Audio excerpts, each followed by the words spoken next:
வணக்கம் நண்பா, லிஜன் கன்னியாகுமரி பேசுகிறேன். அக்னிவீரில் செலக்ட் ஆகி இப்போ டியூட்டி பார்த்துட்டு இருக்கிற நண்பர்கள், இப்போ ஆல்ரெடி செலக்ட் ஆகி ட்ரைனிங் போக இருக்கிற நண்பர்கள், இப்போ அப்ளிகேஷன் போட்டு செலக்ட் ஆகிறதுக்கு வெயிட் பண்ணிட்டு இருக்கிற நண்பர்கள் எல்லாருக்குமே ஒரு குட் நியூஸ் என்ன அப்படின்னு பார்த்தீங்க அப்படின்னா, ஆல்ரெடி அக்னிவீர் இன்ட்ரடியூஸ் பண்ணுற டைமில் 25% பெர்மனெண்ட் பண்ணும், 75% வெளியேற்றும் அப்படின்ற மாதிரி சொல்லியிருந்தாங்க.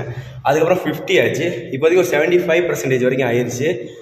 ஸோ இப்போதைக்கு என்ன அப்படின்னு பார்த்தீங்க அப்படின்னா 100%, அதாவது இன்கேஸ் நீங்கள் சர்வீஸில் இருக்கும்போது, அதாவது அக்னிவீரில் ஜாப் பண்ணிட்டு இருக்கும்போது உங்களோட உடம்புல எந்த பிரச்சனையும் வரல, ஓவர் வெயிட் ஆகலை, பிஎம்ஐலாம் கரெக்டாக இருக்கீங்க, இல்லை மென்டலி ஏதாவது பிரச்சனை ஆகலை அப்படின்னு நீங்கள் ஆப்டாக கரெக்டாக ஃபிட்னஸாக இருக்கீங்க அப்படின்னா உங்களை 100% பெர்மனெண்ட் ஆக்குவாங்க.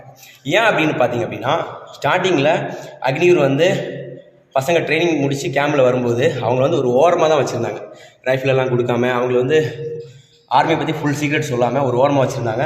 பட் இப்போதைக்கு என்ன அப்படின்னு பார்த்தீங்க அப்படின்னா, அவங்களுக்கு எல்லாருமே கொடுத்து ஈக்குவலாக, அதாவது ரெகுலர் ஆர்மியில் சேர்ந்தவங்கள மாதிரி அக்னிவீர் ட்ரீட் பண்ண ஆரம்பிச்சிட்டாங்க. ஸோ இப்போதைக்கு பார்த்தீங்க அப்படின்னா தெளிவாக சொல்கிறேன், 101% நீங்கள் சர்வீஸில் இருக்கும்போது பக்கா ஃபிட்டாக இருந்தீங்க அப்படின்னா நீங்கள் பெர்மனெண்ட் ஆகுவீங்க. என்ன ஒரு விஷயம் அப்படின்னா, ஃபிட்டாக இருக்கணும், அதே மாதிரி எந்த ஒரு பிரச்சனைகளையும் மாட்டாமல் இருக்கணும். உங்களோட ப்ரோக்ரஸ் ரிப்போர்ட்டை பற்றி ஃபுல்லாக நீட்டாக தெரிஞ்சுக்கோங்க. நெக்ஸ்ட் வீடியோவில் அதை பற்றியும் சொல்கிறேன். ஜெய் ஹிந்த், ஜெய் பாரத்.